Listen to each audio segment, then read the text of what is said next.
नमस्कार, मैं हूं आपके साथ विशाल कालरा। 4 राज्यों और एक केंद्र शासित प्रदेश में वोटों की गिनती जारी है और अगली सरकार यहां किसकी बनने जा रही है, यह तस्वीर भी अब साफ होती नजर आ रही है। रुझान अगर परिणाम में तब्दील होते हैं तो पश्चिम बंगाल में टीएमसी जीत की हैट्रिक लगाने जा रही है। 200 से ज्यादा सीटें जीतने जा रही है ममता बनर्जी की पार्टी, जबकि बीजेपी को डबल डिजिट को पार करना भी मुश्किल हो गया है। 100 से कम सीटों पर संतोष करना पड़ सकता है। तमिलनाडु की बात करें तो यहां पर सत्ता परिवर्तन होता हुआ नजर आ रहा है। एआईएडीएमके गई और डीएमके आती हुई नजर आ रही है। डीएमके गठबंधन 140 से ज्यादा सीटें जीतता हुआ अब तक के रुझानों में नजर आ रहा है। एआईएडीएमके गठबंधन तमिलनाडु में करीब 90 सीटें से मिलती नजर आ रही है। केरल की बात करें तो यहां पर जिसकी सत्ता थी उसने बरकरार रखी, यानी कि लेफ्ट गठबंधन एक बार फिर सत्ता में आता नजर आ रहा है। एलडीएफ को, लेफ्ट गठबंधन को केरल में 70 से ज्यादा सीटें मिलती दिख रही हैं। असम की बात करें तो यहां पर भी जो सत्ता में था वो सत्ता में वापसी कर रहा है, यानी कि बीजेपी गठबंधन 77 से ज्यादा सीटें यहां पर जीतता हुआ नजर आ रहा है। और पश्चिम बंगाल से जो बड़ी खबर है वो ये है कि एक बार फिर से अब ममता बनर्जी आगे हो गई। नंदीग्राम से ममता बनर्जी आगे हैं। पूरे पश्चिम बंगाल की बात करें तो ऐतिहासिक जीत के करीब है। इस वक्त रुझानों में 200 को पार कर गई है, 206 सीट पर आगे है। बीजेपी 100 से नीचे, अब तो 83 सीटों पर। बात अब करते हैं नंदीग्राम की, वो सीट जो 5 राज्यों में सबसे बड़ी, सबसे अहम और हॉट सीट थी। नंदीग्राम जिस पर सबकी नजर थी, ममता बनर्जी आगे हो गई हैं। वोटों की गिनती जैसे जैसे आगे बढ़ती जा रही है, अब रुझान शिफ्ट हो गए हैं ममता बनर्जी की तरफ। अब तक तो यह था कि ममता बनर्जी पीछे है लेकिन टीएमसी जीत रही है। अब यह है कि टीएमसी जीत भी रही है और ममता बनर्जी आगे भी हैं। और अब देखिए वोट शेयर की बात करते हैं। 2016 और 2021 में क्या फर्क आया। बीजेपी का वोट शेयर जो 10.16 के करीब था वो बढ़कर 37 से आगे निकल गया, 37% से आगे निकल गया। सीपीएम 19% पर थे, वो 5% से भी कम पर आ गए। तो देखिए लेफ्ट और कांग्रेस इनका सफाया हो गया। बीजेपी ने बहुत अच्छा प्रदर्शन किया लेकिन जो सपना था 200 पार का वो अधूरा रह गया। 44% वोट पिछली बार थे टीएमसी के पास, बीजेपी के पास थे 10%। बीजेपी 10 से बढ़ाकर अपने वोट शेयर को 37% के भी पार ले गए। प्रदर्शन के लिहाज से देखें तो बीजेपी ने अच्छा किया लेकिन सरकार बनाने का सपना टूट गया। लेकिन कोरोना से जुड़ी बड़ी खबर इस वक्त की आपको बता देते हैं। हरियाणा में संपूर्ण लॉकडाउन का ऐलान कर दिया गया। हरियाणा में 7 दिनों के लिए पूर्ण लॉकडाउन का ऐलान कर दिया गया है। इससे पहले आज सुबह इसी तरह की खबर ओडिशा से आई थी। अब हरियाणा में 3 मई से 7 दिन के लिए, यानी कि 10 मई तक के लिए संपूर्ण लॉकडाउन। कोरोना के बढ़ते केसेस के मद्देनजर हरियाणा सरकार का यह बड़ा फैसला, 7 दिनों के लिए पूर्ण लॉकडाउन 3 मई से, यानी कि कल से शुरू होगा, अगले 7 दिन रहेगा, 10 मई तक पूर्ण लॉकडाउन रहेगा हरियाणा में। देश के अलग अलग राज्यों में पाबंदियां और सख्तियां बढ़ाई जा रही हैं। अब देखिए नंदीग्राम में आंकड़े कितनी तेजी से बदल रहे हैं ये देखिए। अभी हमने आपको बताया था 2300 वोटों से आगे ममता बनर्जी, अब ये मार्जिन कितना बड़ा हो गया, 8000 वोटों से आगे निकल गई हैं। 8000 वोटों से 15वें राउंड की गिनती में ममता बनर्जी ने शुवेंदु अधिकारी को बहुत बहुत पीछे छोड़ दिया है। 8000 वोटों से आगे नंदीग्राम की सीट पर ममता बनर्जी, यानी कि टीएमसी सरकार तो बनाने जा ही रही है, ममता बनर्जी भी बड़े मार्जिन से जीतती नजर आ रही हैं। रवि त्रिपाठी।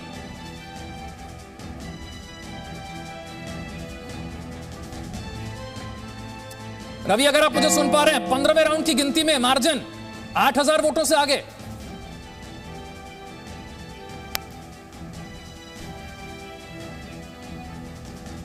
तो जानकारी मिल रही है उसके हिसाब से ममता बनर्जी लीड कर रही है और यही मार्जिन लगभग शुवेंदु अधिकारी का भी था थोड़ी देर पहले।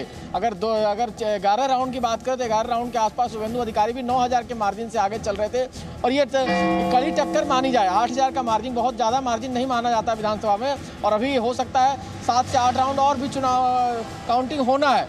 लेकिन आपको एक तस्वीर दिखाना चाहूँगा। कलकत्ता में हूँ, कलकत्ता में मौसम बदल गया है। तो ये देखिए मौसम की स्थिति है, चारों तरफ बादल छाए हुए हैं और हवाएं तेज चलनी शुरू हो गई है, धूल भरी आंधी शुरू हो गई है और कलकत्ता का मौसम बदल गया। मतलब बंगाल का जो मौसम था अचानक से धूप से लेकर अचानक से यहाँ बादल छाते और बादल के साथ साथ हवाएं भी तेज चलनी शुरू हो गई। तो कलकत्ता का मौसम राजनीति के हिसाब से और चुनावी जो नतीजे हैं उसके हिसाब से बदलता है और खुशनुमा होता जा रहा है। यहाँ लोगों को राहत मिल रही है और ये रिजल्ट सुन के अगर राहत होए तो इसको गलत नहीं कहा जाए, क्योंकि जो लोगों ने मैंडेट दिया है, जिस तरह से मैंडेट दिया है टीएमसी को, एक तरफा मैंडेट है, क्योंकि मुस्लिम वोटर एक तरफा उनके साथ खड़े हुए हैं, महिलाएं एक तरफा उनके साथ खड़ी हुई हैं और बाकी जो वोटर है बंगाली अस्मिता के नाम पर जो है बाकी लोग भी उनके साथ खड़े रहे। और अब तो ये कहा जा सकता है कि ममता बनर्जी ने जो भी चाल चला, चाहे वो चोट लगने वाली बात हो, चाहे मुस्लिम अपीजमेंट की बात हो, सारी उनकी बातें उनके जितने दाव थे सारे सही साबित हुए हैं। और अभी कितने राउंड और हैं गिनती के, क्योंकि हम सवेरे से देख रहे हैं कभी शुभेंदु आगे, कभी ममता बनर्जी आगे, तो ये कंफ्यूजन की स्थिति अभी कब तक बनी रहेगी? कब तक हम कह सकते हैं कि स्थिति बिल्कुल स्पष्ट हो जाएगी?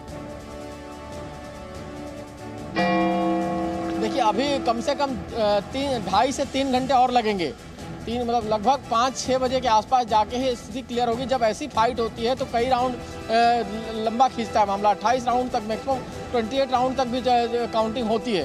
तो ये मान के चलिए कि 5, साढ़े 5, 6 बजे तक जाकर आपको फाइनल तस्वीर निकल के आएगी कि आखिर कितने मार्जिन से ममता बनर्जी जीतेंगी या फिर ममता बनर्जी क्लोज मार्जिन से हार जाएंगी, इसका भी अंदेशा है। क्योंकि अभी भी देखिए कई सारे इलाके हैं, अगर बात करते हैं नंदीग्राम की, तो नंदीग्राम में भी कई सारे बेल्ट हैं, अलग अलग बेल्ट हैं, जिसमें कई जगह ममता बनर्जी को लीड मिलती है, कई जगह शुभेंदु अधिकारी पढ़ते हैं। अगर आप सुबह से देख रहे हैं तो जिस तरह से ममता बनर्जी को लगातार वो पछाड़ रहे थे, एक आध बार ममता बनर्जी आगे हुई थी, तो ये अभी जो इलाका आया है इस हिसाब से माना जाए कि वो ममता बनर्जी का गढ़, जो खासतौर पर मुस्लिम वोटर वाला इलाका है, वो इलाका है। और इसके बाद फिर से एक बार जो हिंदू वोटर वाला, जो शुभेंदु का इलाका है जिसमें शुभेंदु के डोमिनेंट माना जाता है, उस इलाके में काउंटिंग होंगी। तो कुछ भी हो सकता है, लेकिन ये मान के चलिए कि जब इस तरह के लहर है जिसमें ममता बनर्जी जीत रही हैं, तो मान के चलिए कि छोटे ही मार्जिन से हो ममता बनर्जी जीत सकती हैं अब। ठीक है, बहुत बहुत शुक्रिया रवि। मेरे साथ 2 खास मेहमान जुड़ गए हैं। भारतीय जनता पार्टी से जफर इस्लाम मेरे साथ हैं, वरिष्ठ पत्रकार शंभुनाथ जी मेरे साथ जुड़ रहे हैं। जफर इस्लाम, सबसे पहले आपके पास आते हुए, 50,000 वोटों से कम ममता बनर्जी को हराएंगे, यह दावा किया था शुभेंदु अधिकारी ने। इस वक्त 8,000 वोटों से ममता बनर्जी आगे। देखिए अभी वोटों की गिनती जारी है और आपके रिपोर्टर भी ये कह रहे थे कि जो पूरी स्थिति है वो क्लियर होगी लगभग 6 बजे के आसपास। आज थोड़ी काउंटिंग भी स्लो हो रही है और प्रोटोकॉल की वजह से, और साथ साथ ये भी देखना चाहिए कि अभी कितनी काउंटिंग हो चुकी है। अभी 50% भी काउंटिंग नहीं हुई है, अभी 50% से ज्यादा काउंटिंग होनी बाकी है। ऐसे में स्थिति एक जो भी बनी हुई इस वक्त, चाहे ममता बनर्जी की हो या शुभेंदु अधिकारी जी की हो, वो साफ नहीं होती है जब तक के कम से कम 70% काउंटिंग ना हो जाए, तब एक डायरेक्शन दिखता है। मुझे लगता है कि जिस तरह से कभी अप कभी डाउन ऐसा हो रहा है वोट शुभेंदु अधिकारी जी के लिए, मुझे लगता है कि आखिर में 50,000 ना हो ये मैं नहीं कहता, लेकिन मुझे लगता है कम से कम 30,000 से हम जरूर जीतेंगे, वो सीट निकालेंगे और ममता बनर्जी की हार होगी, ऐसा मुझे पूरा विश्वास है। चलिए, अब भी आपको लग रहा है कि ममता बनर्जी की हार होगी 15वें राउंड की गिनती के बाद 8,000 वोटों से आगे है। शंभुनाथ जी, क्या वजह समझते हैं आप? बंगाल के चुनाव में बीजेपी जय श्री राम का नारा लगाती रही, अंत में पता चला बंगाल वालों ने बीजेपी को राम राम कर दिया। बंगाल को मैंने पहले भी एक बार था भी था और आपके चैनल पर भी कहा था कि बंगाल में जय श्री राम को ग्राउंड लेवल पर ले जाना थोड़ा मुश्किल है। इससे मुश्किल है कि बंगाल में जय श्री राम नहीं, वो तो दुर्गा का इलाका है, वहां तो दुर्गा पूजा ज्यादा मानी जाती है। जय श्री राम को मैं तो 3 साल तक कलकत्ता में सत्ता का संपादक था, मुझे नहीं मालूम कोई रामलीला या रामनवमी के उत्सव जैसे मनाए जाते रहे हों। वहां जो मनाते भी थे रामनवमी के उत्सव, वो ज्यादातर उत्तर भारतीय होते थे। वो तो दुर्गा का इलाका है, तो दुर्गा पूजा बड़े जोर शोर से होती थी। और यही बीजेपी जब जय श्री राम का नारा लगा रही थी, उस वक्त ममता बनर्जी ने चंडी पार्टी एक तरह से जो ममता बनर्जी बाजी मारने गई, तो बंगाल को समझना थोड़ा मुश्किल होता है। पर बीजेपी मानेंगे बात, ये बहुत बड़ी सफलता है कि बीजेपी 3 सीटों से यहां तक आ गई है, तो ये उसकी सफलता मानी। आज वो नंबर 2 सबसे बड़ी पार्टी बन गई है। बीजेपी ने जो मैसिव प्रचार किया उसका फायदा तो उसे मिला, इसमें कोई शक नहीं। पर जय श्री राम भरोसे रहना ये थोड़ी गड़बड़ है लगता है। जफर इस्लाम, आप एग्री करेंगे शंभुनाथ जी की बात से? थोड़ा सा एनालिसिस गड़बड़ा गया, यहां पर जय श्री राम वाला नारा नहीं चला। देखिए जाहिर है कि जब पूरे नतीजे आ जाएंगे तो आकलन करती ही पार्टी आकलन करेगी क्या वर्क किया, क्या नहीं वर्क किया, क्या कमियां रह गई, कहाँ पर हम चूक गए, ये सारी चीजें आकलन की जाती है। और हम जब जीतते हैं तो भी आकलन करते हैं कि हम इतनी सीटें तो पाए हैं, लेकिन कहाँ पर गैप रह गया था, हम और बेहतर कर सकते थे या और कहीं कमी रह गई। तो हर हालत में हम आकलन तो करते ही करते हैं, हमारी लीडरशिप करती है आकलन, और जो सही फैसला होता है उस आगे के लिए वो फैसला भी लिया जाता है। लेकिन मैं इस वक्त इतना कहना चाहता हूँ कि देखिए, ये बात हकीकत है कि ममता बनर्जी की पार्टी जो है वो बढ़त बनाई भी है, और बढ़त जो है वो छोटी मोटी बढ़त नहीं, 100 सीटों से ज्यादा का बढ़त है। ऐसे में लेकिन एक ही बात है जो इम्पोर्टेंट है, एक तो कि 50% वोटिंग अभी जो काउंटिंग बची है, और दूसरी बात कि 100 सीटें ऐसी हैं जो 1000 से कम वोटों से आगे हैं। तो उसमें जाहिर है किसी तरफ भी अभी आपके रिपोर्टर कह रहे थे कि 8000 वोट कभी इधर से उधर हो जाता है। मैं आपको बता रहा हूं ये आंकड़ा कि 103 सीटें ऐसी हैं जहां पर 1000 से कम वोटों से ममता बनर्जी की जो है पार्टी जो लीड कर रही है। तो और ये हम लीड कर रहे हैं, उसमें मेजोरिटी उनकी जो है लीड कर रहे हैं 1000 से कम वोटों से। तो जाहिर है किसी तरफ भी जा सकता है। जब पूरी गिनतियां हो जाएंगी तब पता चलेगा कि जो है ऊंट किस करवट बैठा है। लेकिन मुझे आज अभी इस वक्त ऐसा लगता है कि 2-2.5 घंटे, जैसा आपके रिपोर्टर भी कह रहे थे, रुकना चाहिए पूरी आप नंदीग्राम के लिए कह रहे हैं या पूरे बंगाल के नतीजों के लिए कह रहे हैं? आपको लग रहा है 2-2.5 घंटे में पूरे बंगाल के नतीजे बदल जाएंगे?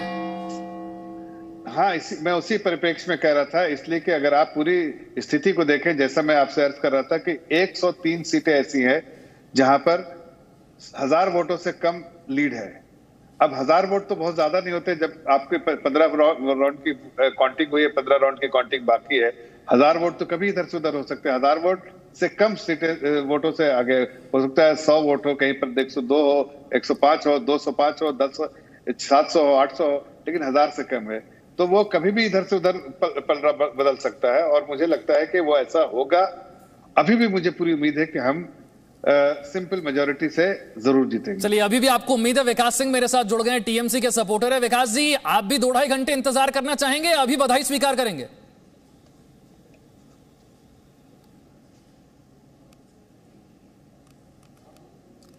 चलिए, विकास जी तक हमारी आवाज नहीं जा पा रही है। शंभू जी, मेरा आपसे सवाल है, ये राजनीतिक हिंसा बहुत बड़ा मुद्दा बनाया गया था। राजनीतिक हिंसा इतनी हुई कि बीजेपी ने हर रैली में कहा कि हमारे 150 कार्यकर्ता मारे गए हैं। अगर वाकई इतनी राजनीतिक हिंसा थी तो वो गुस्सा जनता में नजर क्यों नहीं आया? देखिए, हिंसा होती रहती है। चुनाव में हिंसा को रोकना ये पुलिस के या अर्धसैनिक बलों के बूते नहीं होता, इसलिए कि अर्धसैनिक बल के लोग नहीं जानते कहां से कौन आके हिंसा करते हैं। वो तो बाहर से लगाई गई एक केंद्रीय फोर्स है, उसको आइडिया भी नहीं होता। तो कई जगह गड़बड़ भी हुई कि पता लगा अर्धसैनिक बल के लोगों ने मार दिया और बाद में उसका, तो वो भी थोड़ा डिफेंसिव आते हैं। तो इसलिए हिंसा अर्धसैनिक बल रोक लेंगे थोड़ा मुश्किल लगता है। वो सिर्फ एक इकबाल, ताकि एक स्टेट का इकबाल कायम रहे कि हमारे अर्धसैनिक बल लगे हुए, हम हिंसा करेंगे तो कुछ भी हो सकता है। पर बंगाल में हिंसा होती है, पहले भी होती रही है। आप बंगाल का इतिहास देख डालिए, बंगाल में लोग थोड़े ज्यादा नहीं। तो पर शंभुनाथ जी, अगर आप ये कह रहे हैं कि हिंसा होती रहती है, तो फिर मैं नतीजों का मतलब क्या समझूं? वो हिंसा स्वीकार है क्या लोगों को? नहीं, हिंसा कई जगह देखिए हिंसा होती है, लेकिन उसके डर के कारण कोई पार्टी को डर के इधर का उधर वोट करता हो, ऐसा नहीं है। यूपी देखिए, उत्तर प्रदेश और बिहार में जिस तरह की हिंसा होती है वो बंगाल की नहीं है। उत्तर प्रदेश बिहार में हिंसा इस तरह होती है कि दूसरा जो विरोधी है उसका वोट ही नहीं डाल पाए। वहां हिंसा होती है, टेरर किया डाला जाता है कि अगर तुमने उनको वोट दिया तो हम देख लेंगे। पर ये इस तरह के नहीं, वहां जाके दबाव डाले। यहाँ तो विरोधी को घुसने बूथ में नहीं जाने देंगे, लेकिन बूथ में जाने दिया गया। फिर महिलाएं गई, महिलाओं के सीधे सीधे वोट उन्होंने ममता जी को किया, तो महिलाओं पर उनका असर बरकरार रहा। दूसरे, उनका मुस्लिम वोट जो है वो इंटैक्ट बना रहा। तो 2-3 चीजें हैं। तीसरे, जो बीजेपी माइक्रो लेवल पे गई, जातियों के माइक्रो लेवल पे, कि जैसे आदि शूद्र है या मथुआ समाज है या अमुक समाज है, उसका असर पड़ा नहीं, और उन सब लोगों ने ममता बनर्जी को एक पुष्ट वोट दिया। चौथे, ये भी असर किया कि ये बाहरी हैं, हम ममता यहीं की है। तो इन 4 बातों का असर पड़ा, और इस कारण हिंसा के बावजूद वो ममता बनर्जी। ठीक है, विकास सिंह मेरे साथ जुड़ गए हैं, जो कि टीएमसी के सपोर्टर हैं। विकास जी, ममता जी ने कहा था कि खेला होबे और खेला जमकर हुआ। ममता जी के पक्ष में हुआ, जीत की हैट्रिक के साथ हुआ। जरूर जरूर, ये जनगण की जीत है सर।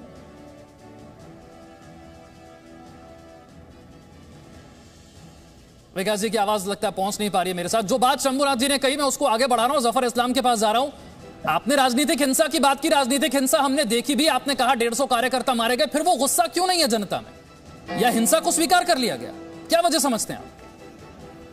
देखिए, एक पॉलिटिकल पार्टी का रिप्रेजेंटेटिव है और जिस पॉलिटिकल पार्टी के 150 कार्यकर्ताओं को मौत के घाट उतार दिया जाए वहां के रूलिंग पार्टी द्वारा, तो जाहिर है इसकी चर्चा तो हम करेंगे। और इसकी चर्चा ही नहीं बल्कि लोगों तक, बिकॉज ये हिंसा किसी एक जगह पे नहीं हुआ और एक बार में नहीं हुई, ये बार बार हुआ कि कभी भी कोई हमारा कार्यकर्ता जो अच्छा काम करता है उसको मौत के घाट उतार दिया उन लोगों ने। तो इसकी चर्चा पूरे प्रदेश में हो रही थी और हम इसको और भी ज्यादा उजागर करने की कोशिश किया है, इसलिए कि ये हकीकत थी। हकीकत बयान करने में कोई क्या गलत है? अब इसका कितना इम्पैक्ट हुआ, नहीं इम्पैक्ट हुआ, इसको वोट की वजह से हमने ऐसा नहीं कहा। ये वायलेंस तो, पॉलिटिकल वायलेंस तो करती है। पॉलिटिकल वायलेंस बहुत सारे मुद्दे हैं जिनको हमने उठाया, जैसे फॉर इंस्टेंस आपने जिस तरह से यूथ को वो अपने दंगा करने के लिए ही रखती हैं, उनको हाथ में नौकरियों के बजाय आप उनको पिस्टल देते हैं या बम देते हैं और बोलते हैं आप जाके वायलेंस करो। तो उस चीज को भी हमने उजागर किया। लोगों में उसकी बहुत रोष भी है। अब कितनी परसेंट तब्दील हुई वोटों में, ये अब पूरे आंकड़े आ जाए तो समझ में आएगा, लेकिन मुझे लगता है कि लोगों का रोष बहुत था इस बारे में। और हमने इस अपने मैनिफेस्टो में उस चीज को, जब 2 करोड़ लोगों का जब फीडबैक आया तो उस फीडबैक में आपको समझ में आता है कि 2 करोड़ लोगों से फीडबैक, अभी बंगाल की जनता के हिसाब से 2 करोड़ लोगों का फीडबैक बहुत रेलेवेंट है, बहुत इंपॉर्टेंट है, बहुत बड़ा सैंपल सर्वे है। जितनी बड़ी सैंपल सर्वे आपके एजेंसीज भी नहीं लेती, मतलब लेती ही नहीं होंगी। उसके बावजूद अगर कहीं उसमें इलेक्शन में वोटों में तब्दील नहीं हुई या उसका कोई इम्पैक्ट नहीं दिखा गया, तो शायद उसकी भी समीक्षा की जाएगी। लेकिन मैं इतना जरूर कहता हूँ कि देखिए, 3 से अभी हम जितने भी सीटों पे जाके फाइनली हम अभी आप 86 दिखा रहे हैं, लेकिन ये यहाँ रुकने वाली गाड़ी नहीं है भारतीय जनता पार्टी के। आज जो भी नतीजे आए, चाहे हम अपोजिशन में रहे चाहे हम सरकार में रहे, लेकिन अपोजिशन में भी रहेंगे तो हम एक कंस्ट्रक्टिव काम करेंगे, वहां की जनता की भलाई के लिए काम करेंगे, जनता को, गरीबों को एम्पावर करेंगे और जो महिलाओं को एम्पावर करेंगे और जो लोग इस बार उनकी आवाज उठाएंगे और वहां पर जाके हम अगली बार के लिए दावेदार बनेंगे। इसलिए कि हमने 3 से अगर हमने 100 के रास्ता किया तो उसके बहुत छोटी सी मंजिल पे आने के लिए बहुत छोटी सी गैप बचती है, जो आज अगर नहीं हो पाया किसी वजह से, मुझे जिसकी उम्मीद कम है, अगर नहीं हो पाया फिर भी, तो हम उसकी समीक्षा करके जहां कमी रहे उसको दूर करके आगे बढ़ेंगे। राजनीतिक हिंसा वाली बात को मैं थोड़ा सा आगे बढ़ाकर अगर आपसे पूछूं, अब तो आपको अपने कार्यकर्ताओं और नेताओं की ज्यादा चिंता होनी चाहिए। जब बीजेपी के इतने बड़े बड़े नेता, प्रधानमंत्री से लेकर गृह मंत्री तक बंगाल में थे, तब बंगाल में इतनी खुलेआम हिंसा हो रही थी, आपके कार्यकर्ता मारे जा रहे थे। ममता बनर्जी तो कह चुकी हैं एक बार चुनाव खत्म होने दीजिए, केंद्रीय बलों को जाने दीजिए, फिर देखती हूं। अब क्या होगा? देखिए, ये जाहिर है, ये चिंता का सबब है, ये चिंता की बात है और हम इस बात से गुरेज नहीं, हम इस बात को हकीकत मानते हैं कि हमें चिंता है। चिंता ये है कि वहां के बलवाई, गुंडा एलिमेंट्स, एंटी सोशल एलिमेंट, सबको स्टेट एडमिनिस्ट्रेशन का सपोर्ट रहता है पूरे तौर से, और वो सबको अनलीश करेंगी वो हमारे कार्यकर्ताओं पर, जिन्होंने एक कर्मठ कार्यकर्ता, जो पार्टी के लिए एक कमिटेड कार्यकर्ता, जिसने काम किया, जमीन पर रहता है, इसकी चिंता हमें है। हम जाहिर है हम उस चीज का भी फाइट करेंगे। लेकिन अब भारतीय जनता पार्टी वो भारतीय जनता पार्टी नहीं बंगाल में जिसके 3 सीटें हैं। अब हम ईट सीट बजा देंगे वहां पर, अगर हम सरकार में ना भी रहे और अपोजिशन में रहे तो वह वहां के राइटर्स बिल्डिंग में ईट से ईट बजा देंगे, अगर हमारे कार्यकर्ता पर कोई भी जुल्म होने की करने की कोशिश, या तो उनके गुंडे या उनके मवाली या फिर खुद वहां उनके एडमिनिस्ट्रेशन के लोग करने की कोशिश करेंगे। चलिए, आपको इस बात का ध्यान रखना होगा, 4 राज्यों और 1 केंद्र शासित प्रदेश में वोटों की गिनती जारी है और करीब करीब हर जगह तस्वीर साफ होती जा रही है। पश्चिम बंगाल में ममता बनर्जी ने जो कहा था कि खेला होबे, खेला हुआ, ममता बनर्जी के पक्ष में हुआ और जीत की हैट्रिक के रूप में होता हुआ नजर आ रहा है। Presenting B news app available on Google Play and App Store. Download it now.